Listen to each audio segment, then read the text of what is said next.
What are the pros and cons of selling insurance and becoming a licensed insurance professional? Maybe you're watching this and you're considering a career in insurance sales. In this video, I'm going to break down for you point by point exactly what are the good, what is the bad, no fluff, no BS. Let's go.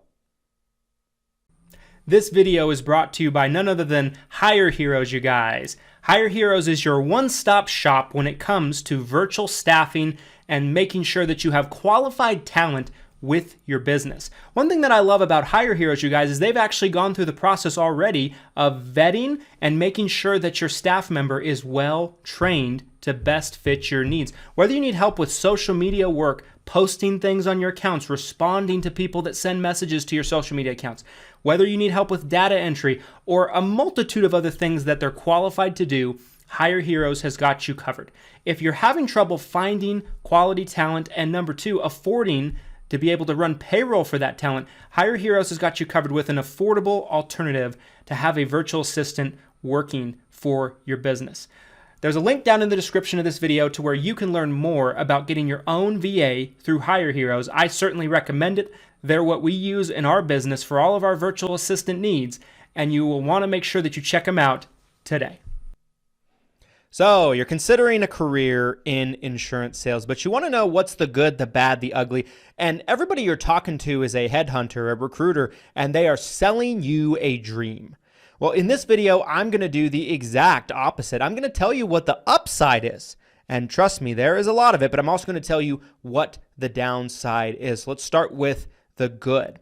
The good when it comes to insurance sales, there's usually going to be two different types of pathways you can go when selling insurance in your career. There's going to be independent work, and then there's going to be what's known as captive or employee work, I would say. Now, both of them are going to be dramatically different from one another, but the independent side is a little bit more straightforward. Independent agents are strictly 1099 with an insurance company. They're paid direct from the insurance company. They are quite literally running their own business. They are not being paid a salary. They're getting paid based off of the sales they bring in as an insurance agent. Now, by doing this, if you are a good salesperson and you're a good promoter and you're a good marketer and you have a tremendous work ethic and an entrepreneurial mind, the unlimited potential of being able to grow your own business and have no ceiling to what you can actually do with it is incredibly attractive to some. The biggest obstacle, I would say, in independent agent worldness, for lack of a better word, is there are an abundance of people that think they're hardworking, but they're not. There's an abundance of people that think they're entrepreneurial minded, but they're not. There's an abundance of people that think they are a great salesperson and a great communicator to prospects, but they're not. And there's an abundance of people that think they are a incredibly savvy, talented, intelligent marketer, but maybe they're not. Now, there are some that are, but if you lack the ability to be an entrepreneur, a salesperson, a business owner, and you lack those skills, or at least a combination of some of them that I mentioned a second ago, you can absolutely get slaughtered by being an independent agent. So that is as real as it's going to get because it's straight commission. Anything that's straight commission is based on how much you sell.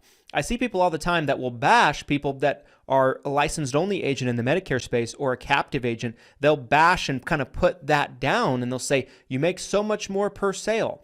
But a higher percentage of zero is still, unfortunately, zero, my friends.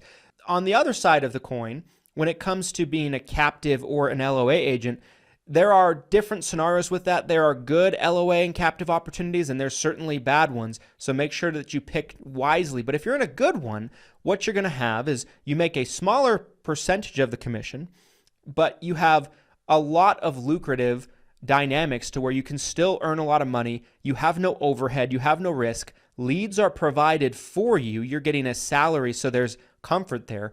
And you can kind of build your own business within somebody else's business, and they're providing you a CRM, a phone, potentially an office, leads. They're spending a tremendous amount of money to provide you with the resources of what you're going to need, and you're not going to have to scrape and claw quite as much for new business.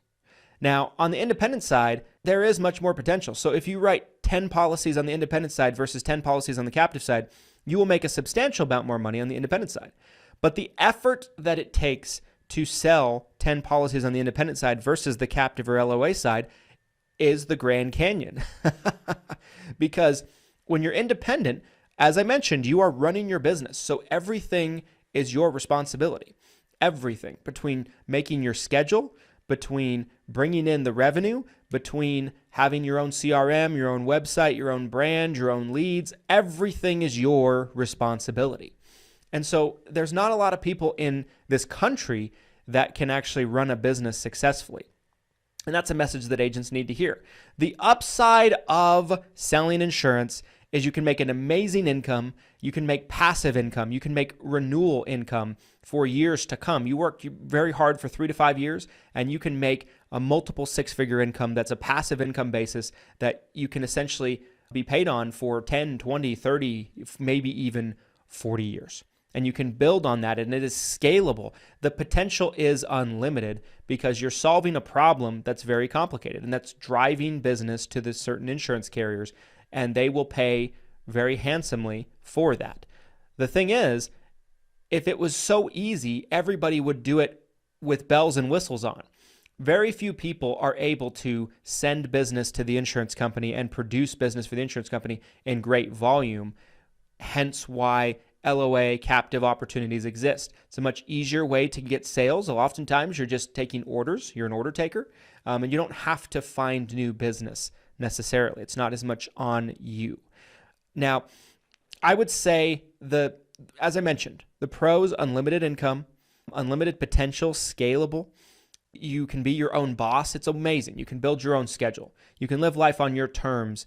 But early on, the first 12 to 24 to maybe even 36 months for most are incredibly brutal because you're building from the ground up. You're building something from nothing, something that has no foundation established yet. So it's going to take a lot of hard work, a lot of effort to really break through and actually build something that's going to become later on a business that you can grow, build, and use to take care of your family and provide jobs long-term for others and help them take care of their families.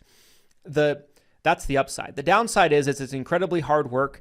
It's changing all the time, and it's a constant effort to be able to work hard. You have to work incredibly hard. You have to be very disciplined. You have to be obsessed with making your business work. And of course, you have to like people. If you are a person that doesn't like people, you're a terrible communicator, you have a difficult time interacting with others, you might be miserable in insurance sales because typically with most environments with insurance sales, it is a people business. You have to be good with people, a good communicator. You have to be able to smooth people a little bit, and you have to have that ability to be a salesperson. So if that doesn't sound like you, you're lazy, you're not hardworking, you're not entrepreneurial minded, maybe it's not the best thing for you. Now, if you are entrepreneurial minded, you're smart, you're hardworking, and you're humble, you're coachable, you're teachable, the insurance business may be a good thing for you. Anyway, I hope you enjoyed this video. I hope it kind of answered your questions on what is the upside, what is the downside. If you have any additional questions that maybe I did not cover in this video, feel free to drop them in the comment section down below, and I will do my very best to answer each and every one of them that tailors to your specific question about getting into the insurance business. I myself have got into the insurance business roughly around 10 years ago, and I can say the insurance business has given me everything in my life. My business has become extremely successful, and I could never imagine me doing anything else. But I've also seen lots of people that have tried and failed because they just don't have the characteristics we've talked about in this video. And there's such a thing as self-awareness. If you just can't bring yourself to get out of your own way, you're just wasting yours and everybody else's time potentially in this industry. Anyway, guys, if you liked this video, you found it helpful, it answered your question, you appreciated the authenticity, it was refreshing to you, the honesty, then do me a favor. I helped you. Maybe you can help me by liking this video so that way more people like you that need to hear this message find it. Comment your thoughts down below. Like I said, I will respond, and subscribe for future insurance training and Medicare sales content and information on a week-to-week basis. Thanks so much for watching. Here's to your success and your abundance, and I hope to see you at the top. Later, guys.